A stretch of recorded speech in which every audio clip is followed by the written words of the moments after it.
त्यामध्ये सर्वात सर्वात महत्वाचा दिवस आहे श्रीकृष्ण जन्माष्टमीचा दिवस. तर याच्यामध्ये कन्फ्यूज होऊ नका की जन्माष्टमी आज करायची का उद्या. मी काही त्याच्यामधला तज्ञ नाहीये, परंतु वैष्णव कॅलेंडरमध्ये जसं दिलेलं आहे त्याप्रमाणे फॉलो करू. आणि आज करत आहोत का उद्या याच्यापेक्षा जास्त महत्वाचं आहे की कोणत्या चेतनेमध्ये आपण आपलं हृदय स्वच्छ तयार करत आहोत भगवंतांच्या साठी राहण्यासाठी, योग्य जागा म्हणून बनवण्यासाठी. तर हे श्रीकृष्ण जन्माष्टमीचं जे मूळ द्योतक आहे ते हे आहे की आपण आपल्या हृदयामध्ये भगवंतांना येण्यासाठी कशा प्रकारे तयारी करतो. आणि ही जी तयारी आहे ती भगवंतांचे भक्त हे त्यांच्याबद्दल ऐकून, त्यांच्या कथांबद्दल, कृष्ण कथांबद्दल चर्चा करून, वैष्णव गीतांनी भगवंतांची प्रार्थना करून आणि शरीरासाठी काही अंशी तपस्या म्हणून उपवास करून भगवंत जन्माष्टमीचा सण साजरे करतात. तर खूप खूप महत्वाचा दिवस आहे.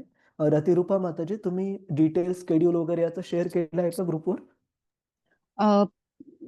प्रभूजी कसलं पूजा माताजींनी केलेलं आहे. केलेलं आहे. ठीक आहे, ठीक आहे. तुम्ही एकदा पुन्हा करा, जस्ट म्हणजे ठीक आहे. भक्तांना इझी रेफरन्स राहील. ओके ओके ठीक ओके आहे? प्रभूजी. ठीक. तर कृष्ण जन्माष्टमीचा दिवस उद्याचा आहे आणि श्रील प्रभुपाद जे की आंतरराष्ट्रीय कृष्ण भावनामृत संघाचे संस्थापक आचार्य आहेत, श्रील प्रभुपादांचा आविर्भाव दिवस हा परवा रविवारी आहे. तर भक्त पूर्ण जगामध्ये मोठ्या उत्साहात हे दोन्ही सण खूप उत्साहाने साजरे करतात.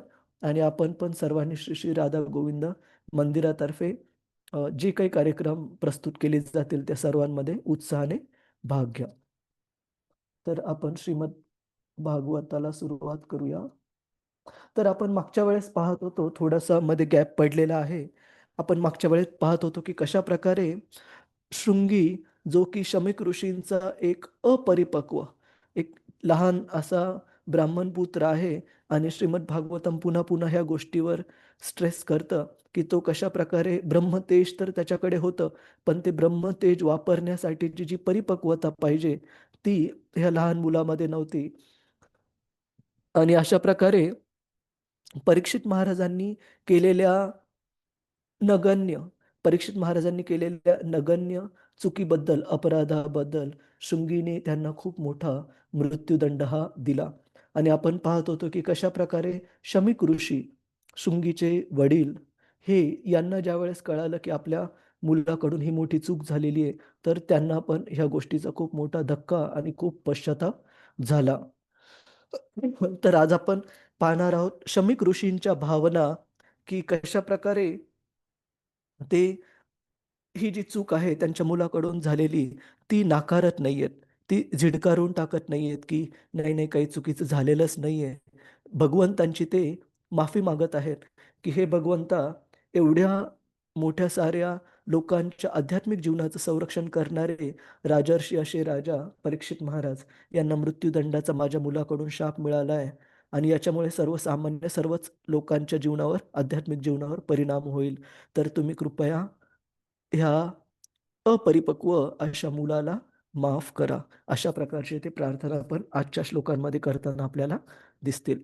तर आपण श्लोक क्रमांक 42 ने सुरुवात करूया. कृपया आपण सर्वांनी श्लोक म्हणण्याचा प्रयत्न करा.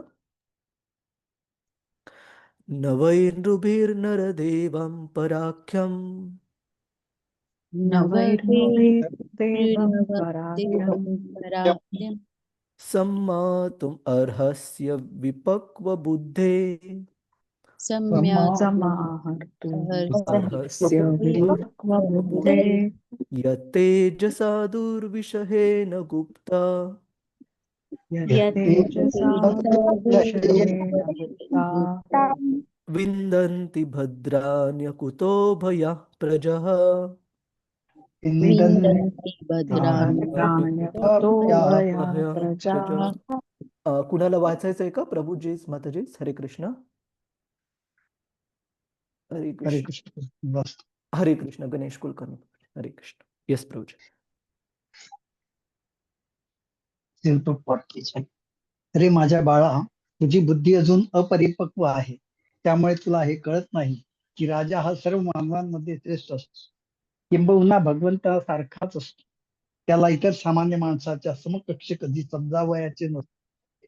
त्याच्या अजिंक्य शक्तीने राज्यातील नागरिक संरक्षिले जातात आणि म्हणूनच ते सर्व प्रकारचे वैभव उपभोगतात.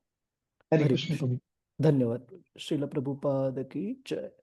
तर इथे शमीक ऋषी शृंगीला समजावून सांगत आहेत की कशा प्रकारे राजा जो आहे तो भगवंतांचाच प्रतिनिधी आहे.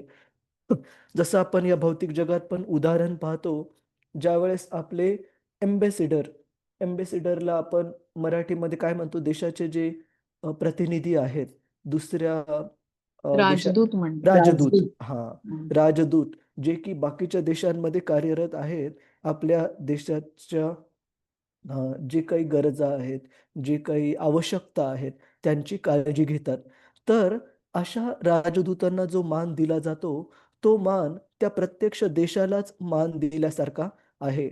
आणि त्या राजदूतांचा केला गेलेला अपमान हा प्रत्यक्षात केवळ त्या व्यक्तीचा अपमान ठरत नाही, तर ज्या देशाचं ते राजदूत प्रतिनिधित्व करत आहेत, त्या देशांचा पण तो अपमान समजला जातो.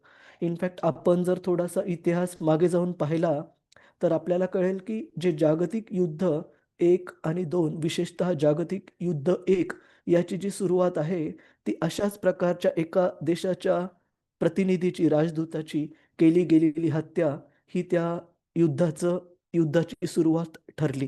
तर सांगण्याची गोष्ट अशी, की अशा राजदूतांसोबत जो काही व्यवहार केला जातो, तो व्यवहार त्या व्यक्तीसोबत नसून पूर्ण देशासाठी लागू पडतो.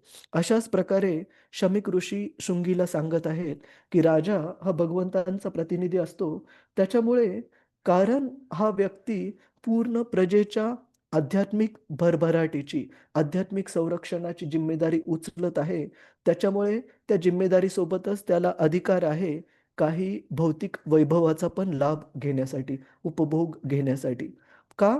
कारण ते भौतिक वैभव केवळ फुकट उपभोगण्यासाठी नाहीये, तर त्याच्यासोबत बाकीच्या सर्व जिम्मेदाऱ्या पण तो राजा सांभाळत आहे, सर्व प्रजेच्या आध्यात्मिक विकासाच्या जिम्मेदाऱ्या.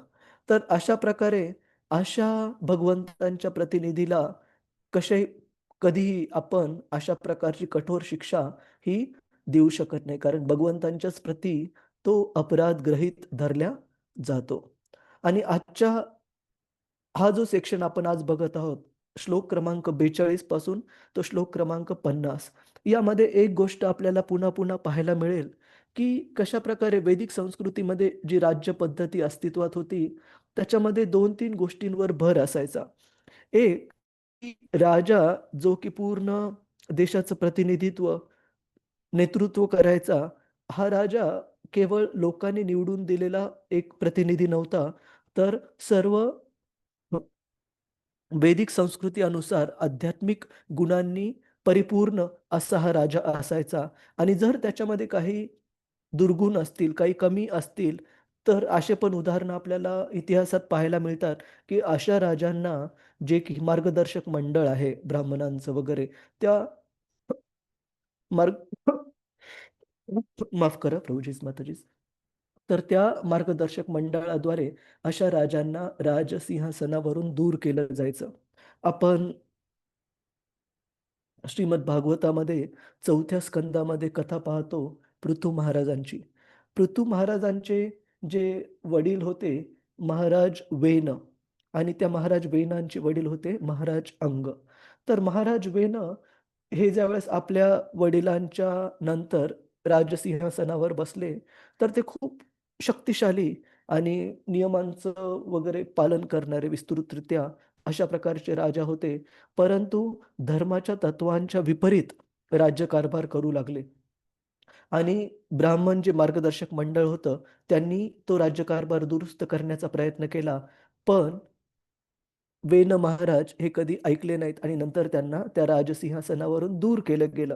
तर हा सर्वात मुद्दा आपल्याला येणाऱ्या श्लोकांमध्ये पण पाहायला मिळेल, की असे जे राजे होते, ते केवळ निवडून दिलेले किंवा नेमून दिलेले लोकप्रतिनिधी नव्हते, तर ते पूर्णतः आध्यात्मिकदृष्ट्या त्यांची पात्रता चोखंदळपणे जाणून मगच त्यांना राजसिंहासनाची गादी दिली जायची.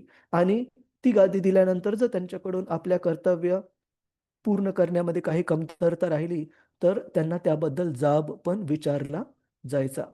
आणि आजच्या काळामध्ये आपण बघतो की अशा प्रकारच्या राजशासनाला जे रूप आलेलं आहे घाणेरडं असं, ते आहे की हुकुमशहांचं राज्य काही देशांमध्ये आज पण आपल्याला पाहायला मिळतं.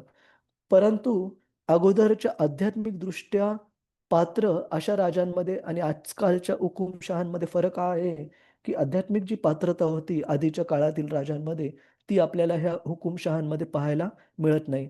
म्हणजे त्यांना भौतिक वैभव तर उपभोगायचे राजगादीच्या जोरावर, परंतु त्यासोबत येणाऱ्या ज्या जिम्मेदाऱ्या आहेत आपल्या प्रजेचं आध्यात्मिक, भौतिक सर्वस्वरित्या भरभराटीचं संरक्षण करणे, ह्या जिम्मेदाऱ्यांना त्यांना काही घेणं देणं नसतं. तर अशा प्रकारे ही जी राज्य व्यवस्था आहे ती रसातळाला गेलेली आपल्याला आजच्या कलियुगामध्ये पाहायला मिळतं. आपण पुढे जाऊ श्लोक क्रमांक 43. अलक्ष्यमाणे नरदेव नाम्नी क्षमाने नरदेवनाम्नी रथांगपाना वयमंगलोकः रथांगपानामङ्गलोकः तदा हि चौरः प्रचुरो विनङ्क्ष तदा हि चौरप्रचुरो विनक्ष त्यरक्षमानो विवरूथवत् क्षणात् क्षमा.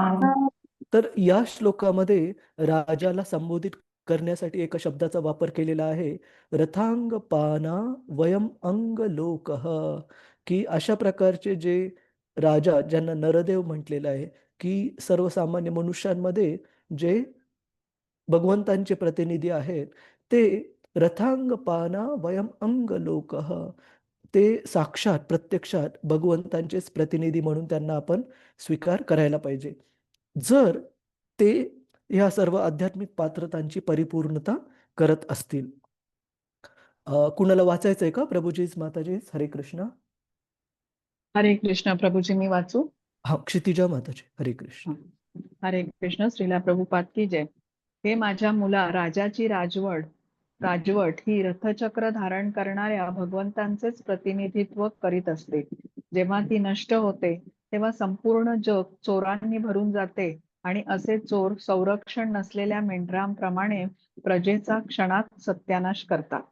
तात्पर्य: भागवतानुसार राजाची राजवट ही भगवंतांचे प्रतिनिधित्व करणारी असते. राजा भगवंतांचा प्रतिनिधी असतो कारण त्याला प्रजेचे संरक्षण करण्यासाठी ईश्वराचे गुण प्राप्त करण्याचे प्रशिक्षण मिळालेले असते. त्यांचे प्रामाणिक प्रतिनिधी असलेल्या युधिष्ठिर महाराजांना राजसिंहासनावर अभिषिक्त करण्यासाठीच भगवंतांनी महाभारताचे युद्ध योजिले होते. संस्कृतीतून आणि भक्ती मार्गातून युद्धनीतीत प्रशिक्षण झालेला राजाच परिपूर्ण राजा असू शकतो. अशी राजसत्ता आजच्या अप्रशिक्षित व दायित्वहीन लोकशाहीपेक्षा श्रेष्ठ आहे. आधुनिक लोकशाही राजवटीत चोर आणि ठग मतदानात अपप्रकार करून निवडून येतात आणि जनतेचे भक्षणच करतात. अशा शंभरावधी निरुपयोगी ठग मंत्र्यांपेक्षा एक प्रशिक्षित राजा श्रेष्ठ आहे. येथे हाच संकेत आहे की परीक्षितांसारख्या राजाची सत्ता उलथून टाकल्याने कलीला आक्रमण करण्यासाठी द्वार मोकळे होते.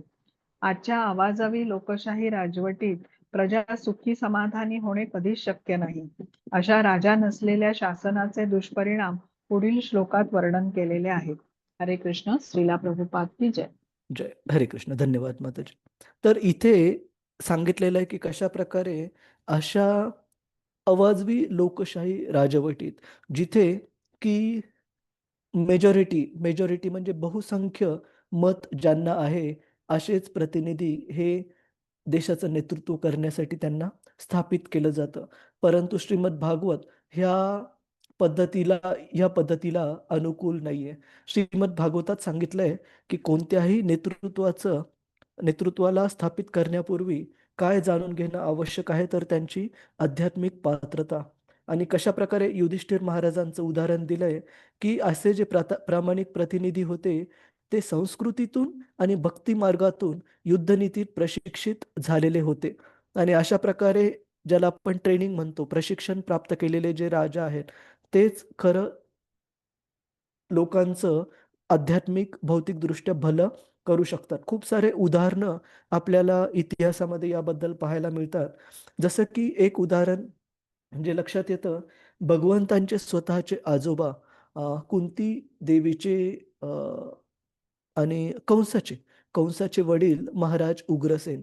ज्यावेळेस भगवंतांनी कंसाला ठार मारलं आणि मथुरेतून सर्व यदुवंशीयांना द्वारकेमध्ये हलवलं एका रात्रीतून, त्यावेळेस आपण पाहतो की भगवंत स्वतः राजा नाही झाले, तर महाराज उग्रसेन त्यांचे आजोबा यांना त्यांनी राजा केलं आणि त्यांना राजसिंहासनावर बसवून स्वतः त्यांना मदत करण्यासाठी म्हणून राज्यकारभार भगवंत हे पाहू लागले. तर अशा प्रकारे उग्रसेन महाराज राज्यकारभार करत असताना एकदा एक ब्राह्मण त्यांच्याकडे राज दरबारामध्ये येतो आणि तो म्हणतो, की "हे महाराज, तुमच्या धर्माच्या तत्वांचं पालन करण्यामध्ये जरूर काहीतरी कमतरता राहत आहे. कारण जर ही कमतरता राहिली नसती, तर हे होणं शक्यच नव्हतं, की वडील जिवंत असताना मुलाचा मृत्यू व्हावा. अशा प्रकारची जर गोष्ट घडली, तर जरूर राजाच्या धर्मतत्वांचं पालन करण्यामध्ये कुठेतरी कमतरता राहिलेली आहे." आणि अशा प्रकारे तक्रार घेऊन ज्यावेळेस हा ब्राह्मण उग्रसेन महाराजांकडे आला, तर त्यांनी त्याला काही झिडकारून नाही लावलं, की बाकीचे सर्व कुणालाच काही तक्रार नाहीये आणि एका व्यक्तीला तक्रार आहे, तर मी का लक्ष देऊ? त्यांनी लगेच त्या तक्रारीची नोंद घेतली आणि प्रतिज्ञा घेतली, की जर ते त्यांच्या त्या ब्राह्मणाच्या मुलाला आणू शकले नाहीत परत, तर ते आपल्या राजसिंहासनाचा त्याग करतील. आणि त्यानंतर आपण पाहतो भगवंत कृष्ण आणि अर्जुन हे जाऊन त्या ब्राह्मणाच्या मुलाला वरून देवांच्या अ, राज्यातून, त्यांच्या लोकातून त्या मुलाला घेऊन येतात आणि त्या वडिलांना सोपवतात. तर सांगण्याचा अर्थ असा, की जे उत्तरदायित्व राजांकडून निभावलं जायचं आपल्या प्रजेप्रती, एका पण प्रजावासियांचं काही तक्रार असेल, तर त्याला कधीही दुर्लक्ष केलं जात नव्हतं. आपण प्रभू रामचंद्रांच्या बाबतीमध्ये पाहतो, की एका धोब्याने सीतामातेच्या चारित्र्यावर प्रश्न उपस्थित करून हे विचारलं, की आपला राजा सीतामातेला कसं काय नांदवू शकतो, जर ती इतका इतका सारा काळ रावणाच्या राज्यामध्ये राहिलेली आहे. तर प्रभू रामचंद्रांनी असं नाही म्हणाले, की हा वेडा व्यक्ती आहे, बाकीचे सर्व प्रजावासीय यांना अशी कोणतीच तक्रार नाहीये. भगवंतांनी लगेच त्याच्यावर अ, उपाय करावयाचं ठरवलं. तर सांगण्याची गोष्ट अशी, की उत्तरदायित्व जे राजांचं आपल्या प्रजेच्या प्रती असायचं, त्यामध्ये प्रजेतल्या लहानातल्या लहान घटकाचे पण जे जे जे काही त्यांच्या तक्रारी असतील, राजा स्वतः त्याचं निराकरण करायचा. आणि असे जे आध्यात्मिक दृष्ट्या प्रशिक्षित असे राजा आहेत, भगवंतांचे लोकप्रतिनिधी, त्यांची तुलना आजकालच्या लोकशाहीमध्ये निवडून गेलेल्या लोकप्रतिनिधींसोबत करू शकत नाही. आणि श्रील प्रभुपादजी सांगतात, की अशा प्रकारे लोकांनी निवडून दिलेले जे लोकप्रतिनिधी आहेत, त्यांच्या राज्यामध्ये असं स अपेक्षा करणं, की लोकं हे आध्यात्मिकदृष्ट्या, भौतिकदृष्ट्या सुखी होतील, हे खूप खूप चुकीचं आहे. कधीच होऊ शकणार नाहीत. तर आपण पुढे जाऊ. कुणाचा काही प्रश्न आहे का? प्रभूजीच, माताजीच, हरे कृष्ण. ठीक आहे. श्लोक क्रमांक 44. तदद्य न पापम् उपैत्यनन्वयम् तद्यन पापमुपैत्यनन्वयम् यन्नष्टनाथस्य वसोर्विलुम्पकात् यन्नश्चनाथस्य वसोर्विलोपात् परस्परं घ्नन्ति शपन्ति व्रञ्जते परस्परं घ्नन्ति शपन्ति वृञ्जन्ते पशून् स्त्रियोऽर्थान् पुरुदस्य वो जनः प्रशून पशूर्धान्योदस्य भोजनाम्. आणि अशा प्रकारे भगवंतांचे जे प्रतिनिधी आहेत, अशा राजांना राजसिंहासनावर हटवल्यानंतर काय त्याचा सामान्य प्रजेवर परिणाम होईल, हे येणाऱ्या काही श्लोकांमध्ये शमीक ऋषी मांडत आहेत, सांगत आहेत. कुणाला वाचायचंय का? प्रभूजीच, माताजीच, हरे कृष्ण. हो, मी वाचू. हा, प्रतिभा माताजी, हरे कृष्ण. हरे कृष्ण. या परीक्षितासारख्या राजाची राजवट संपल्याने चोर आणि ठकानी लोकांच्या संपत्तीची लुटालूट केल्याचे फार मोठे सामाजिक अनर्थ माजतील. अनेक लोक ठारले मारले जातील, जायबंदी होतील, पशु आणि स्त्रिया लुटल्या जातील आणि या सगळ्या पापाचे धनी आपण होऊ. तात्पर्य या श्लोकातील आपल्यावर हा शब्द अतिशय महत्वाचा आहे. परीक्षितांचे राजवट नष्ट करण्यास आणि त्या ठिकाणी तथाकथित लोकशाहीवादी लोकांचा राजवट येऊन ते प्रजननांच्या संपत्तीची लुटालूट करण्यास कारण झालेला शाप एका ब्राह्मणाने दिला होता. म्हणूनच सर्व ब्राह्मण या वर्गावर या पापांचे दायित्व येणार असे शमीक ऋषीचे म्हणणे आहे आणि ते अगदी योग्य आहे. तथाकथित लोकशाहीवादी लोक राज्यांच्या शासन यंत्रणेवर नियंत्रण तर मिळवतातच, पण प्रजेच्या सुखासमाधानाचे व समृद्धीचे उत्तरदायित्व मात्र मुळीच पार पाडत नाही.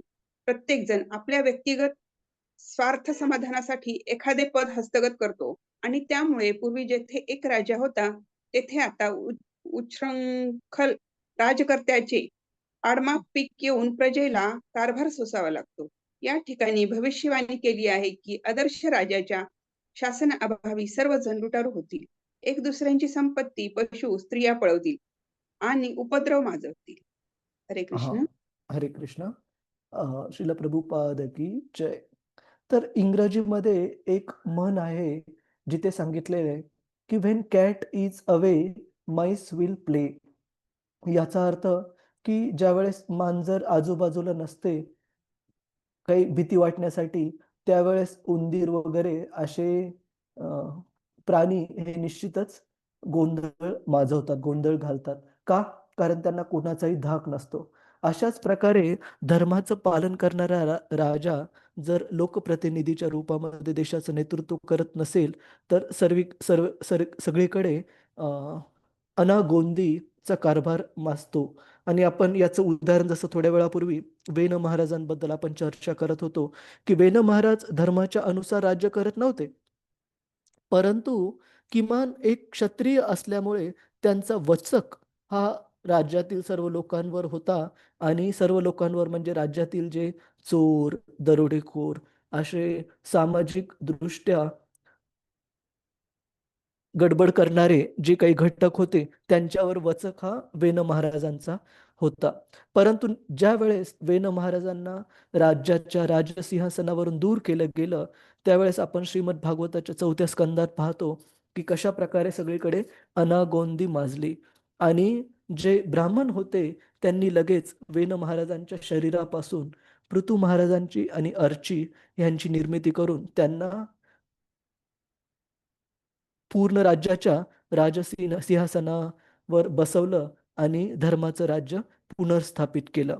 तर सांगण्याची गोष्ट अशी की जर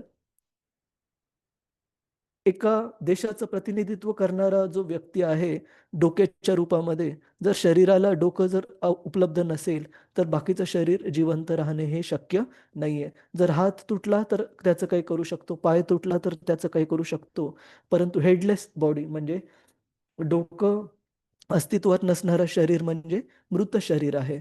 तर तसं सांगायला गेलं तर ब्राह्मणांना वर्णाश्रम व्यवस्थेमध्ये शरीराचं डोकं समजलं जातं आणि क्षत्रियांना बाहू समजलं जातं, आर्म्स, बाहू समजलं जातं. परंतु अशा प्रकारचे लोकांवर वचक ठेवणारे राजा जर अस्तित्वात नसतील तर सगळीकडे अनागोंदी माजते. आणि अशा प्रकारे इथे सांगितलंय की आदर्श राजाच्या शासनाअभावी सर्वजण लुटारू होतील, एक दुसऱ्याची संपत्ती, पशु, स्त्रिया पळवतील आणि उपद्रव माजवतील. आपण आत्ता काही दशकांपूर्वीच्या इतिहासामध्ये जर झाकून पाहिलं तर आपल्याला पाहायला मिळेल की अशी परिस्थिती बऱ्याच वेळा आलेली आहे. जसं की भारताची ज्यावेळेस फाळणी झाली, त्याच्यानंतर जोपर्यंत लोकप्रतिनिधींचं सरकार हे अस्तित्वात आलं नाही, तोपर्यंत आपण पाहतो की किती अनागोंदीचा कारभार सगळीकडे माजला, की लोकांचे जे पशुधन आहेत, लोकांची जी धनसंपत्ती आहे, लोकांच्या स्त्रियांचं जे मान-सन्मान आहे, त्या सर्वांचा अपमान, त्या सर्वांची लुटालूट सगळीकडे केल्या गेली. केवळ आणि केवळ अशा प्रकारचे लोकांवर वचक असणारे देशाचे प्रतिनिधी, देशाचे नेतृत्व उपस्थित नसल्यामुळे. तर तोच सुरुवातीचा जी म्हण आहे, "when cat is away, MICE will play." ज्यावेळेस नेतृत्व नसेल, त्यावेळेस लोकं इकडे-तिकडे अनागोंदी कारभारच पसरवतील. आणि शमीक ऋषी यांना भीती वाटत आहे, की आता असं होणार आहे, कारण परीक्षित महाराज हे प्राणत्याग करतील आपल्या मुलाच्या झालेल्या चुकीमुळे. श्लोक क्रमांक 45. कुणाचा काही प्रश्न असेल प्रभूजीच, माताजीच, तर आपण कृपया विचारा. आणि बाकीचे एक तर आपण त्याचं दुष्परिणाम पाहिले, कशाप्रकारे अनागोंदीचा कारभार सगळीकडे पसरेल. दुसरा दुष्परिणाम इथे शमीक ऋषी सांगत आहेत, कशाप्रकारे वर्णसंकरांची पैदास जी आहे, ती खूप मोठ्या प्रमाणामध्ये होईल. आणि वर्णसंकर कोण? वर्णसंकर म्हणजे अनवॉन्टेड प्रोजेनी. अनवॉन्टेड प्रोजेनीला मराठीमध्ये शब्द आहे, की कुत्र्या मांजरांसारखे मुलं निर्माण होणं, ज्यांना की काहीही आध्यात्मिक पात्रता बिलकुल नाहीये. आणि त्याच्या विरुद्ध पण आपण पाहू, की समाजामध्ये जर चांगलं प्रजनन, चांगली जर पिढी निर्माण करायची असेल, तर शास्त्रामध्ये कोणते उपाय दिलेले आहेत. तर एका प्रकारच्या राज्याने वर्णाश्रमांची वाढ होते, पैदास वाढते आणि दुसऱ्या प्रकारच्या राज्याने वैदिक संस्कृतीचं पालन करणाऱ्या लोकांची पिढी निर्माण होते. तर आपण या श्लोकामध्ये पाहू. आपण म्हणण्याचा प्रयत्न करा. तदार्यधर्म प्रविलीयते नुना तदा आर्य आर्यधर्मः प्रवीयते नूनाम् वर्णाश्रमाचारयुतस्त्रयीमयः वर्णाश्रमाचारयुतस्त्रयीमयः ततोऽर्थका तथोऽर्थकामाभिनिवेशितात्मना ततोऽर्थकामाभिनिवेशितात्मनाम् शूनां कपीनाम् इव वर्णसंकरः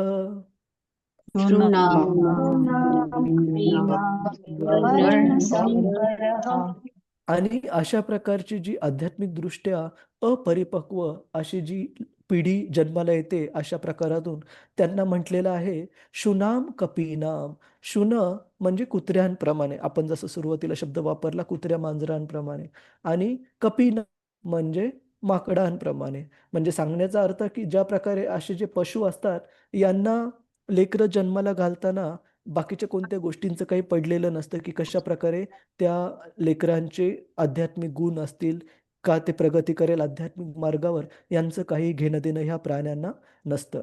आणि जर वैदिक संस्कृतीचं पालन झालं नाही राज्यामध्ये, तर मनुष्यांची पण निघणारी जी पिढी आहे, ती अशाच प्रकारे वर्णसंकरही जन्माला येईल.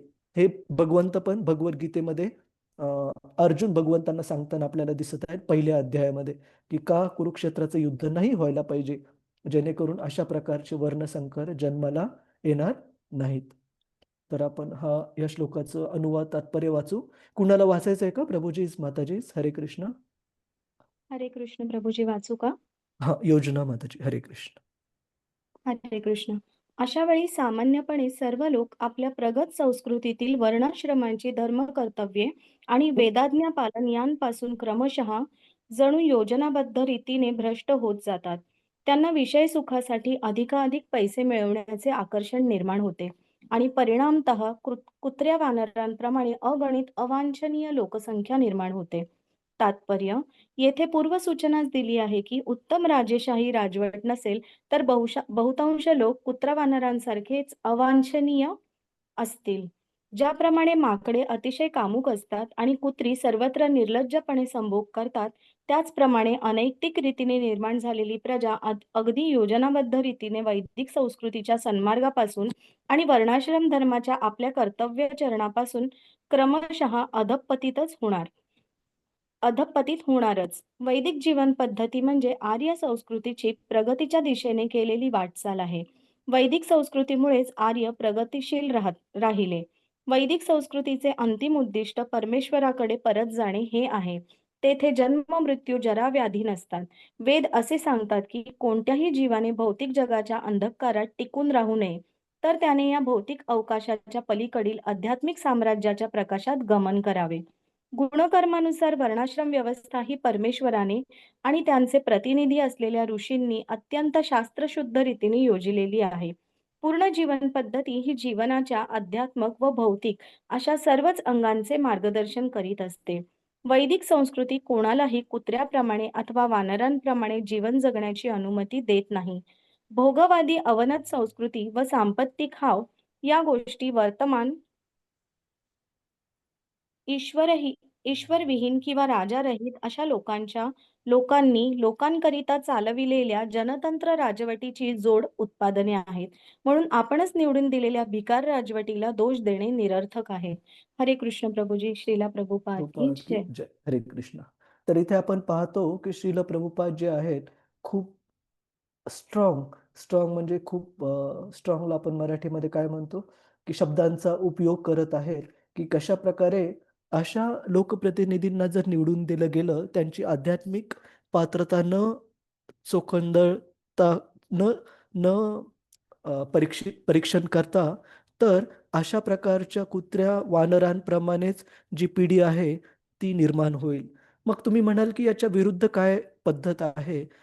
वैदिक संस्कृतीमध्ये चांगले मुलं जन्माला घालण्यासाठी जी वैदिक पद्धती सांगितली आहे ती गर्भधान संस्कार या पद्धतीची.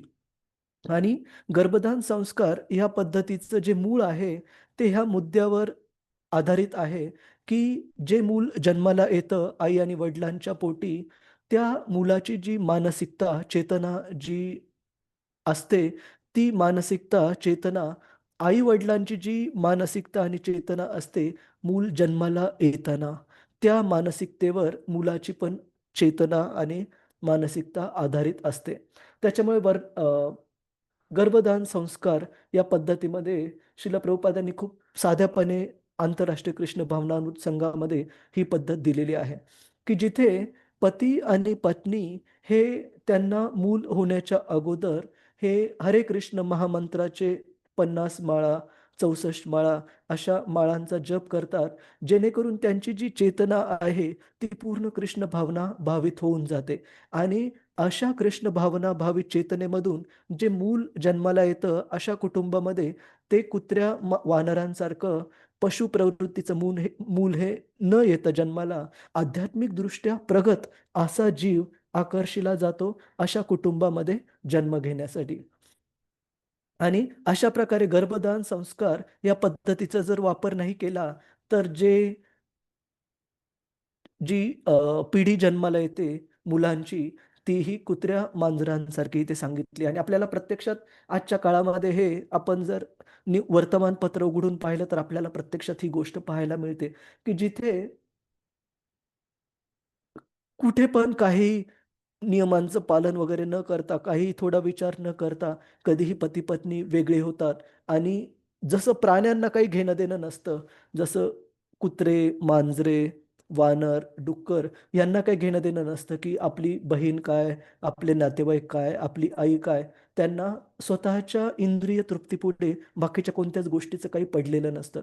पण मनुष्य ज्यावेळेस असं आचरण करायला लागतो, त्यावेळेस त्याच्याकडून पण जन्माला येणारी जी पिढी आहे, ती अशाच प्राण्यांच्या स्तरावर जन्माला येणारी पिढी ही असेल, असं श्रीमद भागवत इथे सांगत आहे. जसं मी नेहमी उदाहरण देतो, की मी ज्यावेळेस लहानाचा मोठा झालो, तर पूर्ण नातेवाईकांमध्ये मी जर शोधायचा प्रयत्न केला, तर हार्डली एखादी पण केस अशी पाहायला मिळणार नाही, जिथे की डिव्होर्स वगैरे असे प्रकार झालेले आहेत. पण मोठं झाल्यानंतर अशा गोष्टी इतक्या साऱ्या पाहायला मिळतात, मागे-पुढे, इकडे-तिकडे बहीण-भावंडं सगळीकडे, की काही उत्तरदायित्व जे असतं आपल्या अर्धांगिनीसोबत किंवा आपल्या पतीसोबत, ते उत्तरदायित्व त्याची काहीही जाण न ठेवता केवळ आणि केवळ जर माय वे और हायवे, जर माझं इंद्रिय तृप्ती होत नाहीये, तर मी त्या व्यक्तीच्या त्या व्यक्तीने माझ्यासाठी केलेल्या कोणत्याही गोष्टींबद्दल काही कृतज्ञता ठेवणार नाही. मला जे आवडेल तेच मी करण्याचा प्रयत्न करेल. तर अशा प्रकारची मानसिकता जी आहे, शास्त्र सांगतं की ती खूप धोकादायक आहे. वर्णाश्रम सॉरी वर्णसंकर अशा पिढीचा जन्म होण्यासाठी. तर याबद्दल काळजी घेतली पाहिजे. कुणाचा काही प्रश्न आहे का प्रभूजीच, माताजीच? आपल्याला ही गोष्ट पटत आहे का? की शास्त्र कसं सांगतं, कशा प्रत्येक गोष्टीचा, छोट्या-छोट्या गोष्टींचा पण शास्त्रामध्ये उल्लेख केलेला आहे, की चांगल्या प्रकारची लोकसंख्या निर्माण व्हावी, चांगल्या प्रकारची पिढी लोकांची निर्माण व्हावी, याच्यासाठी पण मार्गदर्शन आपल्याला श्रीमद भागवतामध्ये पाहायला मिळतं. आणि जर त्या मार्गदर्शक तत्वांचं पालन केलं नाही, तर आपल्याला प्राण्यांसारखी, पशूंसारखी पिढी जन्माला आलेली पाहायला मिळेल. कुणाचा काही प्रश्न आहे का प्रभूजीच, माताजीच? हरे कृष्ण. पटत आहे का आपल्याला हे? का हो, आपल्याला बरोबर हो आहे. प्रभूजी. हरे कृष्ण. आणि प्रत्यक्षात मी आपल्याला सांगू शकतो, की पॉझिटिव्ह म्हणजे सकारात्मक काही उदाहरणं आजच्या काळात पण पाहायला मिळतात मला, की जे गर्भधान संस्कारामधून जन्माला आलेले जे मुलं आहेत, त्यांच्याशी तुम्ही 10 मिनिट बोला आणि त्या बालकाशी किंवा त्या मुलीशी इंटरॅक्शन करून, त्या मुलाशी आदान-प्रदान करून आपल्याला हे 10च मिनिटात लक्षात येईल, की हा हा जो मुलगा आहे लहान, हा साधारण बालक नाहीये. कृष्ण भक्ती खूप साऱ्या मोठ्या प्रमाणामध्ये त्यांनी मागच्या जन्मामध्येच परिपूर्ण केलेली आहे. तर अशा प्रकारची चांगली लोकसंख्या, चांगली लोकांची पिढी जर निर्माण करायची, तर गर्भधान संस्थेचा पण वापर केला पाहिजे संस्काराचा. श्लोक क्रमांक 46. धर्मपालो नरपती स धर्मपालो धर्मपालो नरपती स सम्राट बृहश्रवः ब्रह्मश्रवाः साक्षात् महाभागवतो साक्षात् महाभागवतो राजर्षिर्हय मेधयाट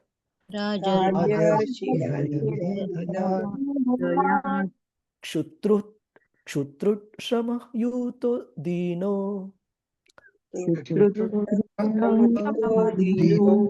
नैवास्मच्चापमर्हति.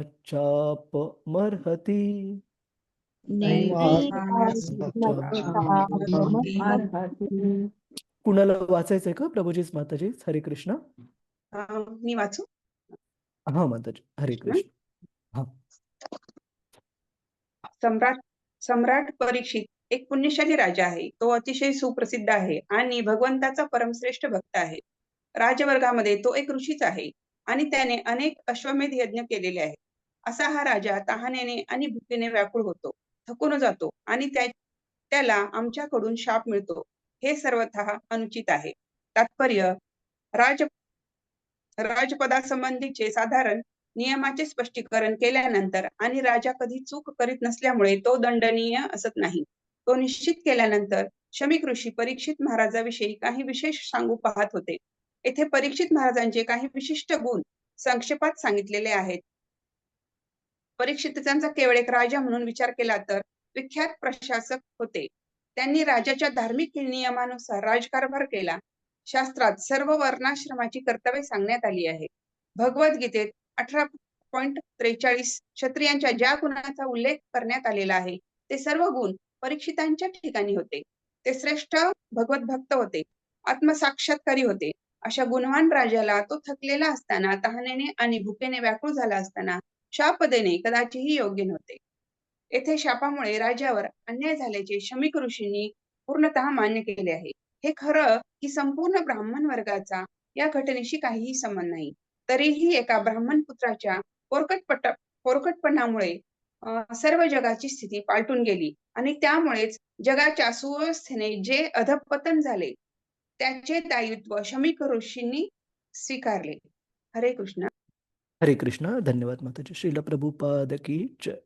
तर इथे शमीक ऋषी पश्चाताप करत आहेत, की कशा परिस्थितीमध्ये परीक्षित महाराज, ज्याला आपण इंग्रजीमध्ये शब्द वापरतो डेस्परेट, डेस्परेटला आपण मराठीमध्ये काय म्हणतो प्रभूजीच, माताजीच? डेस्परेट म्हणजे कठीण काळात असताना, की कशा प्रकारे कठीण काळात होते. एकतर ते शिकारीसाठी निघालेले होते आणि भुकेने तहानेने व्याकुळ झालेले होते. तर आपण विचार पण करू शकत नाही, असा भुकेने तहानेने व्याकुळ झालेला एखादा व्यक्ती जर आपल्याकडे काही पाण्याची अपेक्षा करून आला असेल आणि त्याला आपण ते पाणी तर देतच नाहीयेत, उलट त्या व्यक्तीने कशामुळे आपल्याकडून पाण्याची मागणी केली, अपेक्षा केली, यावरून आपण त्या व्यक्तीला रागवत आहोत किंवा त्याला शाप देत आहोत. तर शमीक ऋषींना खूप पश्चाताप होत आहे, की कशाप्रकारे ह्या महान भगवत प्रतिनिधी राजाची जी स्थिती होती, ती खूप अवघड, तहानेने, भुकेने व्याकुळ झालेली अशी परिस्थिती होती. आणि विशेषतः ब्राह्मण वर्गाकडून अपेक्षा काय आहे? वर्णाश्रम व्यवस्थेमध्ये ब्राह्मण, क्षत्रिय, वैश्य आणि शूद्र अशा प्रकारे ही व्यवस्था आहे.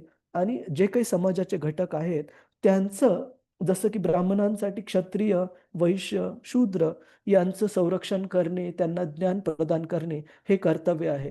क्षत्रियांचं बाकीच्या तीनही घटकांचं, सामाजिक घटकांचं संरक्षण करणे, धर्माचं संरक्षण करणे, धर्मतत्वांचं हे त्यांचं कार्य आहे. श्रील प्रभुपादजी भगवद्गीतेतला एक श्लोक इथे तात्पर्यामध्ये सांगत आहेत. आपण तो श्लोक पाहू. 1843 श्रील प्रभुपादजी सांगतात की ते क्षत्रियाचे गुण जे सांगितलेले आहेत भगवद्गीतेमध्ये, की शौर्य, शक्ती, दृढ निश्चयता आणि रिसोर्सफुलनेस म्हणजे खूप सारी कार्यक्षमता आणि शौर्य आणि बाकीच्या जीवांबद्दल कृपाळू असणे आणि नेतृत्व गुण, ह्या सर्व स्वाभाविक जे गुण आहेत ते एका क्षत्रियामध्ये पाहायला मिळतात भगवद्गीतेनुसार. आणि शमीक ऋषी इथे मांडत आहेत की कशा प्रकारे परीक्षित महाराजांमध्ये हे सर्व गुण प्रचूर प्रमाणामध्ये होते. आणि ते कठीण परिस्थितीत असताना एक छोटी चूक घडली आणि त्यांना मदत करायची तर दूरच, अशा भुकेलेल्या, व्याकुळ, तहानेने व्याकुळ झालेल्या व्यक्तीला पाणी देण्याचं दूरच, उलट माझ्या अपरिपक्व अशा मुलांनी त्यांना मृत्यूदंड दिला. असं हे प्रायश्चित्त, पश्चाताप करत आहेत शमीक ऋषी. श्लोक क्रमांक 47. अपापेषु स्वभृत्तेषु पापेषु सुवृत्तेषु स्ववृत्तेषु बालेन अपक्वबुद्धिना बालेन अपक्वबुद्धिना पापं कृतं तद्भगवान् पापं कृतं पापं कृतं तद्भगवान् सर्वात्मा क्षन्तुम् अर्हति. सर्वात्मा क्षन्तुमर्हति. आणि अशा प्रकारे आपल्या अपरिपक्व मुलाकडून झालेली ही चूक याबद्दल पश्चाताप करताना शमीक ऋषी या श्लोकामध्ये भगवंतांकडून क्षमा याचना करत आहेत त्यांच्या मुलाकडून झालेल्या चुकीबद्दल. आपण हा वाचू. कुणाला वाचायचंय का? प्रभूजीज, माताजीज, हरे कृष्ण. मी वाचतो. हा, मिलिंद पाटील प्रभूजी, हरे कृष्ण. हरे कृष्ण. त्यानंतर ऋषींनी भगवंताची प्रार्थना केली. हे सर्व व्यापी भगवंता, या अपरिपक्व बुद्धीच्या मुलाने सर्वथा क्षमा करण्यास योग्य अशा निष्पाप सेवकाला शाप देऊन घोर पाप केले आहे, तरी त्याला कृपया क्षमा करावी. तात्पर्य: प्रत्येक व्यक्तीला पाप असो की पुण्य, आपल्या कर्माचे दायित्व स्वीकारावेच लागते. शमीक ऋषींना हे स्पष्ट दिसत होते की आपल्या मुलाने परीक्षित महाराजांना शाप देऊन घोर पाप केले आहे. परीक्षित हे पुण्यशील राजा होते, निष्पाप होते आणि प्रथम श्रेणीचे महाभागवत होते आणि म्हणून ब्राह्मणाद्वारे सर्वथा रक्षणीय होते. अशा भगवत भक्ताविरुद्ध जेव्हा एखादा अन्याय घडतो तेव्हा त्याच्या परिणामांना सामोर जाणे अतिशय कठीण असते. समाज व्यवस्थेत ब्राह्मण वर्ग वरिष्ठ आहे म्हणून आपल्यापेक्षा कनिष्ठ वर्णाचे संरक्षण करणे हे त्यांचे कर्तव्य ठरते.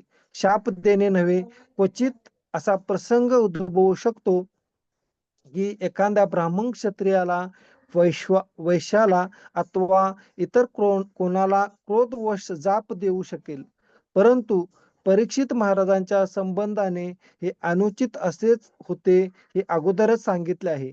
आपण ब्राह्मण पुत्र असल्याच्या अहंकारापोटी त्या मुलाने शाप दिला होता आणि त्यामुळे परमेश्वरी नियमाप्रमाणे तो शिक्षेला पात्र होता. भगवंत आपल्या भक्ताचा अपराध करणाऱ्याला कधी क्षमा करीत नाही. मूर्ख शृंगीने राजाला शाप देऊन केवळ पाप केले होते असेच नाही तर महा अपराध केला होता. त्यामुळे ऋषींनी दिव्य दृष्टीने कळून चुकले की आपल्या पुत्राला या अपराधापासून केवळ भगवंतच वाचवू शकतील. त्यासाठी त्यांनी प्रत्यक्षपणे भगवंताकडेच क्षमा याचना केली. कारण अशक्य ते शक्य करणे भगवंताचेच शक्य आहे. भगवंतांनाच शक्य आहे. पूर्णपणे बुद्धिहीन असलेल्या त्या मूर्ख मुलाच्या वतीने त्यांनी अशी प्रार्थना केली. येथे अशी शंका उपस्थित केली जाऊ शकते की परीक्षित महाराज त्या विचित्र कोंडीत सापडावेत आणि त्यायोगे भौतिक अस्तित्वापासून त्यांनी मुक्ती प्राप्त करावी. अशी जर स्वतः भगवंताचीच इच्छा होती तर या अपराधी कृत्याचे दायित्व एका ब्राह्मण पुत्रावर का दिले जावे? उत्तर असे की अपराध केवळ एका मुलाकडून घडला होता आणि म्हणून त्याला क्षमा होऊ शकत होती आणि त्याच्या पित्याची प्रार्थना भगवंताने स्वीकारलीही अशी शंका उपस्थित केली जाऊ शकते. कलीला या जगात प्रवेश मिळवून देण्याच्या पापासाठी संपूर्ण ब्राह्मण समाजाला दोषी कशासाठी धरावे? याचे उत्तर वराह पुराणात सापडते.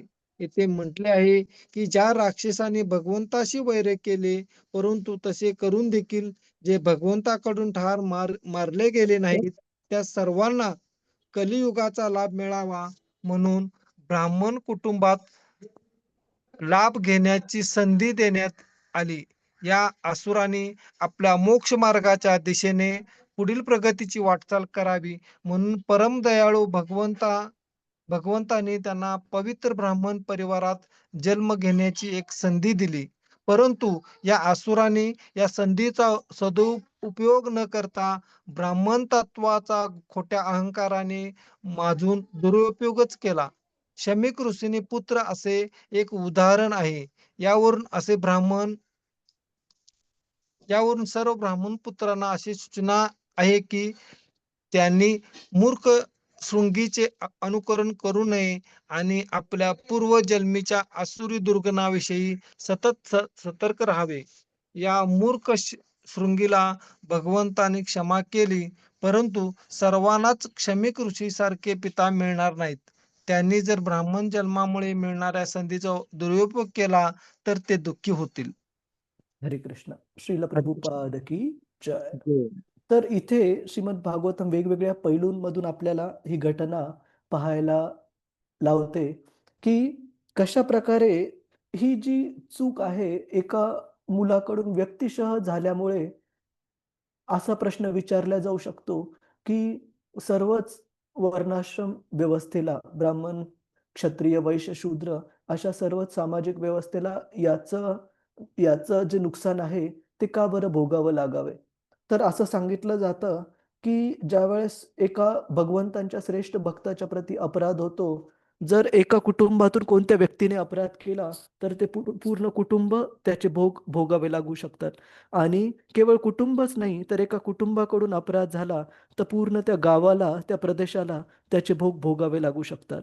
आणि एका प्रदेशाकडून जर अपराध झाला तर पूर्ण देशाला, त्या मोठ्या भागाला पण त्याचे जे दुष्परिणाम आहेत ते भोगावे लागू शकतात. तर भगवंतांच्या श्रेष्ठ भक्तांच्या प्रती अपराध ही गोष्ट अक्षम्य आहे आणि त्याचं दायित्व हे मोठ्या प्रमाणामध्ये कुटुंबाला, प्रदेशाला, देशाला आणि पूर्ण मानवतेला पण प्राप्त होऊ शकतं. तर इथे आपण बघतो शमीक ऋषींनी भगवंतांना प्रार्थना तर केली आणि भगवंतांनी श्रीमद भागवत सांगत आहे की ही प्रार्थना स्वीकारली पण ही प्रार्थना स्वीकारून असं नाही झालं की ब्राह्मण वर्गाचं जे अधःपतन होणारं ते थांबल्या गेलं, असं अजिबात झालं नाही. ते जे नुकसान झालेलं होतं या एका चुकीमुळं त्याची शिक्षा पूर्ण सामाजिक व्यवस्थेला भोगावी लागली. आणि त्याच प्रकारे त्याच्या विरुद्ध पण सांगितलेलं आहे की भगवंतांच्या शुद्ध भक्तीमध्ये ज्यावेळेस एक श्रेष्ठ भक्त, शुद्ध भक्त जन्माला येतो तर त्याचं पूर्ण कुळ हे त्याचं पूर्ण कुळ ग्लोरीफायला आपण मराठीमध्ये काय म्हणतो प्रभूजीज, माताजीज? वैभवशाली. वैभवशाली, हा, पूर्ण कुटुंबाचं वैभव, पूर्ण कुळाचं वैभव त्या एका श्रेष्ठ भक्ताच्या जन्मामुळे बदलून जातं, वैभव त्यांना प्राप्त होतं.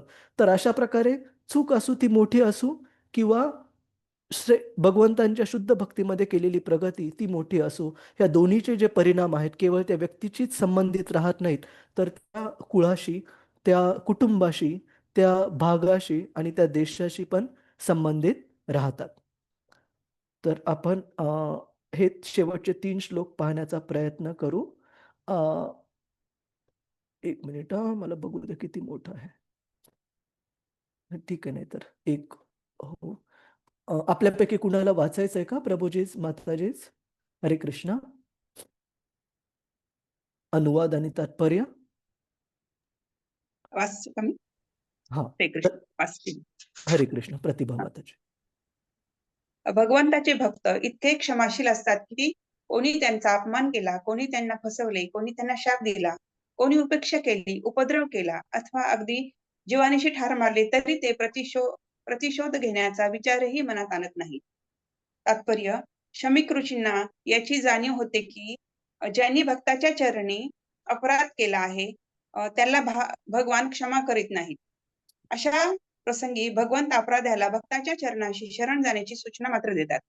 त्यांनी असा विचार केला की जर परीक्षित महाराज या मुलाला प्रतिशाप देतील तर आपला मुलगा वाचेल. परंतु ऋषींना याचीही जाणीव होती की शुद्ध भगवत भक्त लौकिक लाभ हानी संबंधीचे उदासीन असतात. वैयक्तिक अपमान, शाप, उपेक्षा इत्यादीचा सूड घेण्याची भावना भक्तांच्या मनात नसते. मात्र परमेश्वर अथवा वैष्णवाविषयी जर कोणी अपराध करीत असेल तर भक्त त्याचा कठोरपणे प्रतिकार करतात. येथे शापाची गोष्ट परीक्षितांसाठी व्यक्तिगत होती, त्यामुळे परीक्षित राजा उलट प्रतिकार करणार नाही हे शमीक ऋषी जाणून होते. म्हणून म्हणून क्षमेसाठी भगवंताची याचना करण्याविना त्यांना दुसरा पर्याय नव्हता. आपल्यापेक्षा कनिष्ठाचा शाप अथवा वरदान देणे हे केवळ ब्राह्मणांचेच सामर्थ्य आहे असे आपण समजू नये.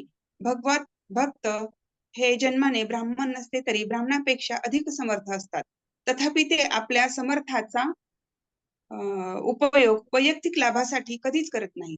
भक्ताजवळ ते सामर्थ्य असते, त्याचा उपयोग ते केवळ भगवंताच्या व भगवत भक्तांच्या सेवेतच केला जातो. हरे हरे कृष्ण. कृष्ण. श्रील श्री प्रभुपाद प्रभुपाद की जय. जय. हरे कृष्ण. तर इथे भगवंतांच्या भक्तांचा एक खूप मोठा गुण सांगितलेला आहे. कोणता गुण आहे तो प्रभूजीच माताजीच? की स्वतःच्या प्रती कोणताही अपराध केला, कोणी काही स्वतःच्या प्रती चुकीची गोष्ट केली तरी भगवत भक्त हे कधीही प्रतिशोधाची भावना मनात ठेवत नाहीत. परंतु तो जर अपराध कोणी दुसऱ्याने भगवंतांच्या प्रती केला असेल किंवा भगवंतांच्या दुसऱ्या भक्ताच्या प्रती केला असेल तर भगवंताचे भक्त हे त्या अपराधाला तसंच माफ करणार नाही, त्याचा योग्य बंदोबस्त करण्याचा प्रयत्न करतील. जसं की आपण खूप सारे सुंदर उदाहरणं आहेत श्रीमद भागवतामध्ये. एक सुंदर उदाहरण आपल्याला पाहायला मिळतं महाराज अमरीश यांचं. महाराज अमरीश जे की एकादशीसाठी त्यांनी उपवास केलेला होता आणि त्या उपवासाची पारणा वेळ निघून जात असताना दुर्वास मुनींचं येण्यासाठी वाट पाहत असताना त्यांनी काही प्रमाणामध्ये पाण्याचे घोट स्वीकार केले, जेणेकरून उपवास सोडल्यासारखं पण आहे परंतु काही अन्न पण स्वीकारलेलं नाहीये. परंतु या छोट्या गोष्टीने दुर्वास मुनी एवढे रागावले की त्यांनी अमरीश महाराजांना ठार मारण्यासाठी एक फिअरी डीमन म्हणजे एक अग्निमय असा एक राक्षस निर्माण केला आणि अमरीश महाराजांच्या अंगावर सोडला. परंतु कारण अमरीश महाराज भगवंतांचे श्रेष्ठ भक्त होते, श्रीमद भागवत सांगतं की 1 इंच देखील ते पाठीमागे आले नाहीत. त्यांनी दुर्वास मुनींकडून प्राप्त झालेली ही शिक्षा कृतज्ञतेने स्वीकारायचं ठरवलं की कदाचित आपल्याकडून अपराध झालेला आहे. परंतु भगवंतांना हा जो दुर्वास मुनींकडून झालेला अपराध होता की अमरीश महाराजांची काही चूक नसताना पण त्यांना मारण्यासाठी पूर्ण आगीने भरलेला असा हा राक्षस निर्माण केला. भगवंतांनी सुदर्शन चक्र दुर्वास मुनींच्या पाठीमागे सोडले आणि ते सुदर्शन चक्र तिन्ही लोकांमध्ये दुर्वास मुनी जिथे कुठे जात होते ते सुदर्शन चक्र त्यांचा पाठलाग करत होता. आणि अंततः वैकुंठात गेले दुर्वास मुनी, तर भगवंत म्हणाले की साधूनाम हृदयम मह्यम, की साधू हे माझ्या हृदयामध्ये वास करतात आणि मी अशा भक्तांच्या हृदयामध्ये वास करतो आणि मला अशा भक्तांच्या शिवाय दुसरं काही माहीत नाहीये आणि अशा भक्तांना माझ्याशिवाय दुसरं काही माहीत नाहीये. तर तुम्ही माझ्या अशा शुद्ध भक्तांच्या प्रती अपराध केलेला आहे. त्यांच्याच पायी जर तुम्ही पडलात तरच तुमच्या ह्या अपराधाचं प्रक्षालन होऊ शकतं, नाहीतर तुम्हाला मृत्यू तुमचा हा निश्चित आहे.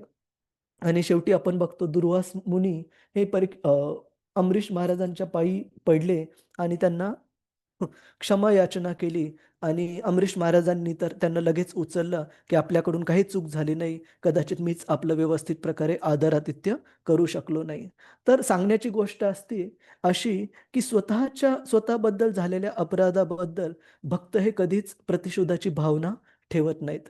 आपण भगवद्गीतेमध्ये पाहतो अर्जुनाची भावना कुरुक्षेत्राच्या युद्धाच्या सुरुवातीला की स्वतःच्या राज्यप्राप्तीसाठी अर्जुन पूर्ण राज्याचा त्याग करण्यासाठी पण तयार होता, जर ते राज्य प्राप्त करण्यासाठी आपल्या भावंडांना, आपल्या गुरूंना, आपल्या आजोबांना ठार मारावे लागणार असेल तर. परंतु ज्यावेळेस अर्जुनाचा मुलगा अभिमन्यू मारला गेला, अर्जुनाने शांत बसून ती गोष्ट स्वीकारली नाही.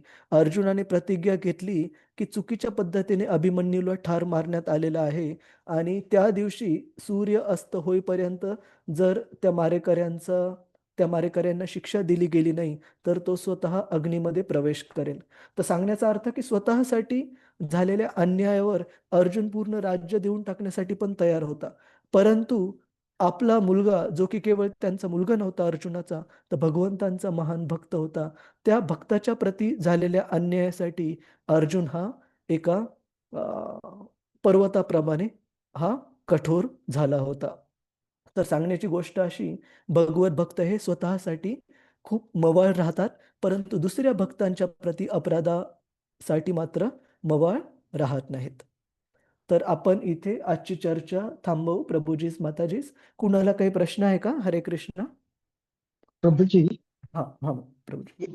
या तात्पर्यात एक सेंटेन्स आलाय ते जरा त्याचं समजत नाही. जर परीक्षित महाराज या मुलाला प्रतिशाप देतील तर आपला मुलगा वाचेल, असं कसं बरोबर काय? आहे, बरोबर आहे.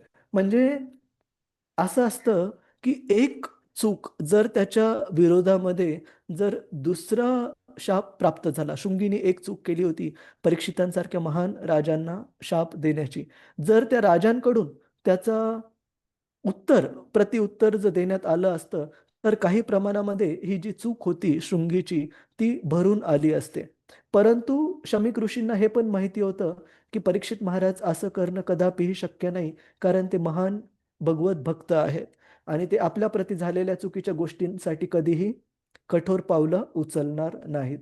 जर त्यांनी ते उचललं असतं पाऊल तर निश्चित काही प्रमाणामध्ये शृंगीला शिक्षा मिळाली असती आणि त्याच्या पापाचं काही प्रमाणामध्ये प्रक्षालन पण झालं असतं. पण परीक्षित महाराजांनी असं केलं नाही, कारण ते कृपाळू होते. ठीक आहे, एक उदाहरण देण्याचा प्रयत्न करतो अजून, की आपण द्रौपदी द्यूत क्रीडेमध्ये आपण पाहतो, द्रौपदीला ज्या वेळेस आणल्या गेलं आणि पूर्ण भरसभेमध्ये तिचा अपमान केला गेला आणि दुःशासनाने हा अपमान करताना द्रौपदीला आपल्या मांडीवर बसण्याची सूचना केली आणि भीमसेन हा इतका रागावलेला होता की त्यांनी प्रतिज्ञा केली की ह्या दुःशासनाची जी मांडी आहे त्याला भंग करून त्याच्या रक्ताने द्रौपदीचं मी केस पूर्ण हे करेल, भांग पाडेल त्या रक्ताने. आणि तोपर्यंत द्रौपदीने पण हे केली, प्रतिज्ञा केली की तोपर्यंत मी केस मोकळे ठेवेल. तर सांगण्याची गोष्ट अशी की दुसऱ्या भक्तांप्रती अपराध झालेला आहे आणि त्या अपराधाची कठोर शिक्षा देण्याची प्रतिज्ञा भीमसेन यांनी केलेली आहे. तर त्या अपराधाची ज्यावेळेस शिक्षा प्रदान केली गेली दुःशासनाला म्हणा, दुर्योधनाला म्हणा, कर्णाला म्हणा, त्यावेळेस त्या शिक्षेने काही प्रमाणामध्ये त्यांचं शुद्धीकरण निश्चित झालं. म्हणजे केलेल्या चुकीचं काही प्रमाणामध्ये भरपाई अशा शिक्षेने होते.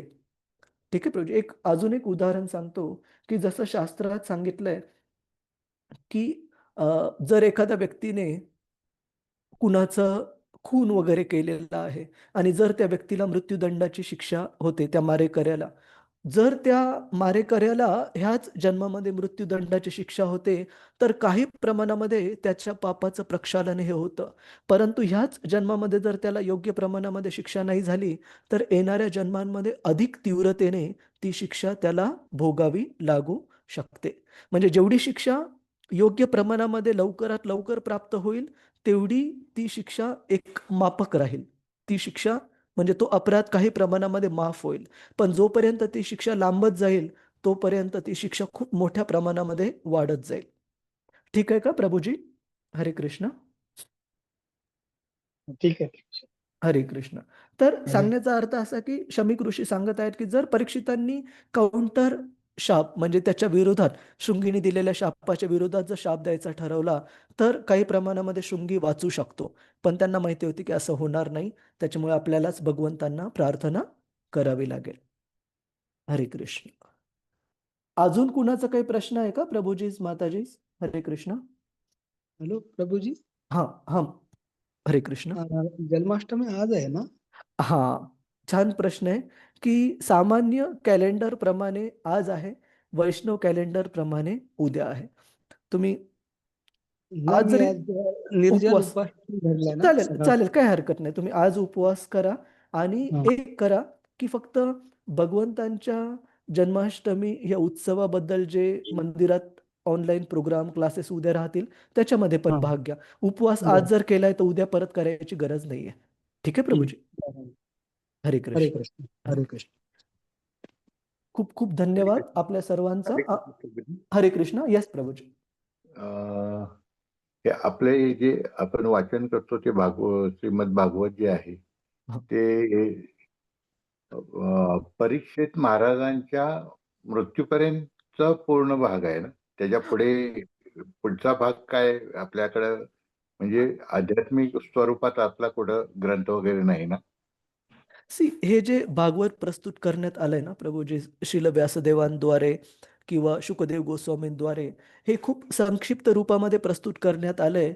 कलियुगातल्या लोकांची ग्रहण करण्याची क्षमता आणि धारण करण्याची क्षमता गृहीत लक्षात. धरली लक्षात घेऊन, की जी जास्त नाहीये क्षमता.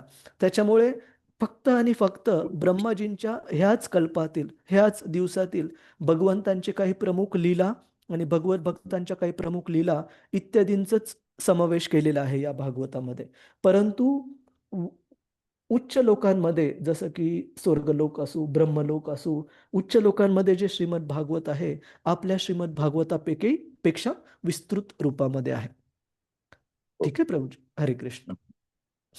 आणि एक मिनिट, हा. आपले परीक्षित महाराजांच्या मृत्यूनंतर मला वाटते राजा जन्मेजय बरोबर. राज्यात आलं. राज्याभिषेक झाला. बरोबर. मग परीक्षित महाराजांच्या इतकी तो पूर्ण क्षत्रिय किंवा वीर असा नव्हता असा त्याचा समज होतो का? कारण तिथून पुढे ते कलीचा प्रभाव वाढत गेला ना जास्त. बरोबर आहे. तर कलियुगाचा ऱ्हास निश्चित श्रीमद भागवतम सांगतं की परीक्षित महाराजांना हा शाप मिळाल्यापासून कलियुगाचा प्रभाव वाढत गेला आणि धर्मतत्वांचा ऱ्हास होत गेला. तर निश्चित परीक्षित महाराजांचे जे पुत्र होते जनमेजय, ते महान एक क्षत्रिय होते. परंतु जे परीक्षित महाराजांच्या काळात जमलं किंवा जे युधिष्ठिर महाराजांच्या काळात जमलं, जेवढ्या चांगल्या प्रकारे धर्मतत्वांचं संरक्षण केलं गेलं, तेवढ्या चांगल्या प्रकारे पुढच्या काळामध्ये भगवंतांच्याच इच्छेने होऊ शकलं नाही. ठीक आहे. हरे कृष्ण. हरे कृष्ण. खूप खूप धन्यवाद प्रभूजीस, माताजीस. रतिरूपा माताजी, काही अनाउन्समेंट आहे का? नाही प्रभूजी. ठीक आहे. ते एकदा स्केड्यूल तुम्ही टाका माताजी ग्रुपवर. हो ठीक हो आहे. हो प्रभूजी. हा. हरे कृष्ण. हरे कृष्ण. वाञ्छाकल्पतरुभ्यश्च कृपा सिन्धुभ्यैव च पतितानां पावनेभ्यो वैष्णवेभ्यो नमो नमः. अनंत कोटि वैष्णव वृंद की जय. वैष्णव ठाकुर की जय. श्रील प्रभुपाद की जय. हरे कृष्ण. हरे कृष्ण प्रभूजी. दंडवत प्रणाम. हरे धन्यवाद कृष्ण. प्रभूजी. हरे हरे कृष्ण. कृष्ण. सादर प्रणाम प्रभूजी. हरे कृष्ण. दंडवत. हरे कृष्ण.